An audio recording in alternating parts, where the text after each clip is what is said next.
renewal of school culture or the transformation of school cultures is important all around the world, not just in Mexico or Nuevo Leon. I mean, it's, one of the basic problems our societies face everywhere is deep issues which we don't know how to solve, like inequity, like all the environmental issues. We have an overall path of development around the world, the global industrialization process, which we all know in some ways is not sustainable. It basically converts social and ecological or biological capital into financial capital. And it's producing enormous side effects.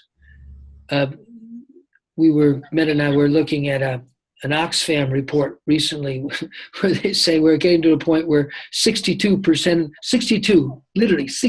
people in the world are getting to the point of owning almost half of the world's assets.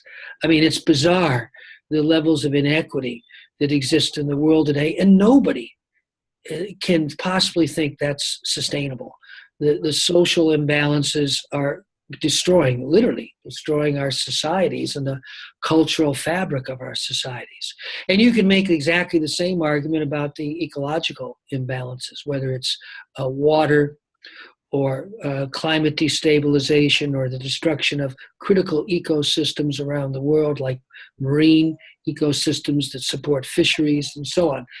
So the connection that's not being made, though, nearly enough, although I think it's starting to be made, but by and large around the world, people are simply not connecting these issues to education.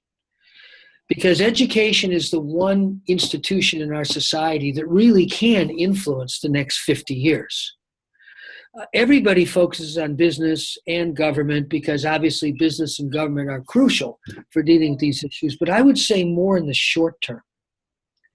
In the long term, the real institution that has the only chance to kind of redirect, you might say, gradually redirect the course of our societies is education.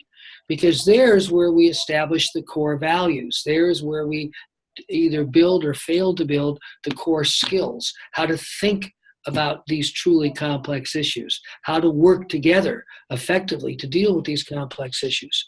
So I really believe that the renewal of school cultures is quite vital for the evolution of our societies. And I think gradually more and more people are seeing this connection.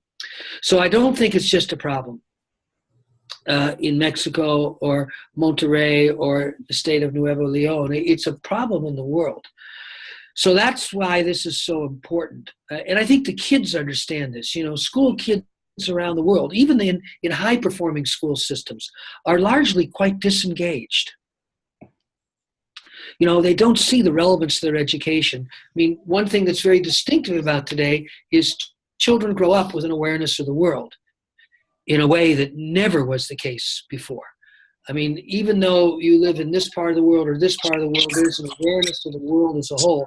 And students are very aware of these imbalances, of these unsustainable aspects of the current course of our societies.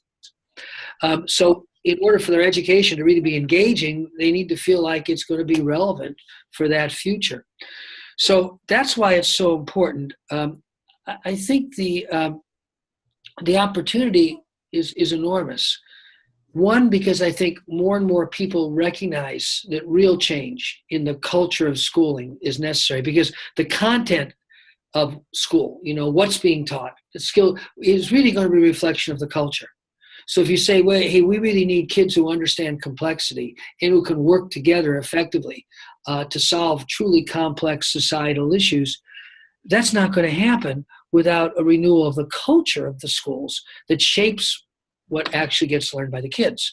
The first rule of all education is not what I say, it's what I do. All kids, by their nature, are not only listening to what the adults, the teachers are saying, they're watching them.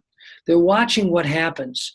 And they learn much more, of course, by what they see the adults doing than just what the adults are saying to them. So this is why I think the opportunity is so great, because I think more and more people are starting to understand this. I mean, we see this genuine interest in deep change in education kind of developing in different pockets around the world. And I think the work that you all have done with Vía Educación is one of the best examples. And we use it often in different places of the world as an example of engaging communities collectively to support the renewal of school culture. Yes, the educators are important, the ministry is important, the teachers are important, the principals, obviously they're important. But to think that they can do this by themselves without having a broad base of engagement of the communities is crazy, because education is ultimately a public institution. It will move to the extent there's really a broad base of support publicly for a real shift.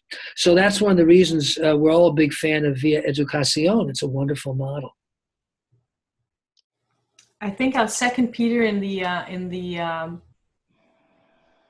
this fact that we're very often sharing the example of Vía Educación many other places in the world, because I've had the great advantage of being out visiting some of the schools that you're working with, and I think that an undertaking like yours is really not only necessary, but also can serve as a kind of a role model for many other places, because it's such a long-term strategy, and it really seeks to involve all the different stakeholders around the schools.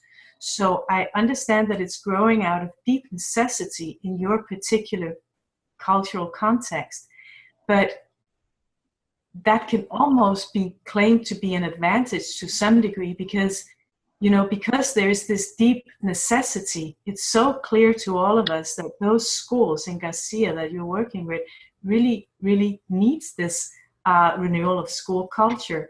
At the same time, many other places in the world, it may not be as clear, but the schools and the kids and the teachers are equally in need of something as long-term strategic change strategy as the one that you're working on. So as you know, Armando, I have deep affinity for the people you're working with and the level of engagement you show. And I think I speak on behalf of both Peter and myself, that we're very honored to be part of this project to the extent that we are.